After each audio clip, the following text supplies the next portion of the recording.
Assalamualaikum warahmatullahi wabarakatuh. Perkenalkan, nama saya Siti Nur Fadila dengan NIM 10125-213, jurusan S1 Manajemen, Universitas Teknologi Digital. Pada kesempatan kali ini, saya akan mempresentasikan materi PAI yang akan membahas tentang manusia dari berbagai aspek dan menurut pandangan Islam. Yang pertama adalah Ma'rifatul Insan atau pengenalan manusia. Pada bab ini, kita akan mempelajari bahwa mengenal manusia berarti memahami bahwa manusia adalah ciptaan makhluk Allah yang paling sempurna. Manusia bukan hanya terdiri dari tubuh, tapi juga akal, hati, dan ruh, yang membuat manusia mempunyai kemampuan untuk berpikir, merasakan, dan memilih.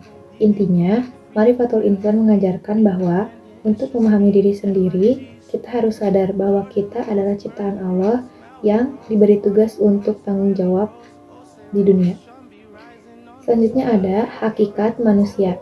Hakikat manusia terdiri dari beberapa poin penting. Pertama, manusia sebagai makhluk jasmani dan rohani.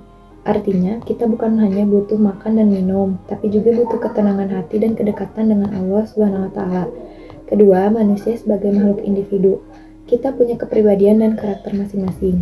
3. Manusia sebagai makhluk sosial. Kita tidak bisa hidup sendiri, kita membutuhkan orang lain. 4. Manusia sebagai hamba dan khalifah. Tugas kita adalah beribadah dan menjaga bumi. Selanjutnya ada potensi manusia. Dalam Islam, manusia punya potensi besar yang diberikan oleh Allah Subhanahu wa Ta'ala, yaitu 1. Potensi jasad, tubuh, dan fisik untuk beraktivitas. 2. Potensi akal, digunakan untuk berpikir, menuntut ilmu, dan membedakan mana yang benar, mana yang salah. 3. Potensi rohani, seperti iman, rasa cinta, dan kemampuan untuk berbuat kebaikan. 4. Potensi nafsu, sebagai dorongan, tapi harus diarahkan ke hal-hal yang baik. Potensi-potensi inilah yang membuat manusia bisa berkembang dan mencapai tujuan hidupnya. Selanjutnya, jiwa manusia. Jiwa manusia dalam Islam memiliki 3 kondisi utama, yaitu 1. An-nafs, al-amarah, jiwa yang cenderung mengajak pada keburukan. 2. An-nafs al-lawamah, adalah jiwa yang menyesali kesalahan dan ingin berubah. 3. An-nafs al-mutmainnah, adalah jiwa yang tenang karena dekat dengan Allah. Tujuan kita sebagai manusia adalah berusaha memperbaiki jiwa agar bisa mencapai ketenangan. Selanjutnya ada nafsu manusia. Nafsu manusia itu bukan hanya soal yang negatif. Nafsu adalah dorongan dalam diri manusia.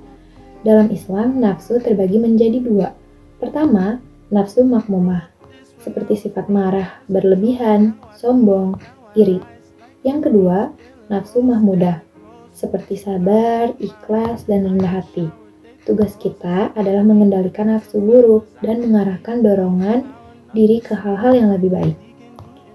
Dari semua bab ini, kita belajar bahwa manusia adalah makhluk yang mempunyai potensi luar biasa. Namun, potensi itu harus diarahkan dengan akal, iman, dan pengendalian diri. Sekian presentasi dari saya. Wassalamualaikum warahmatullahi wabarakatuh.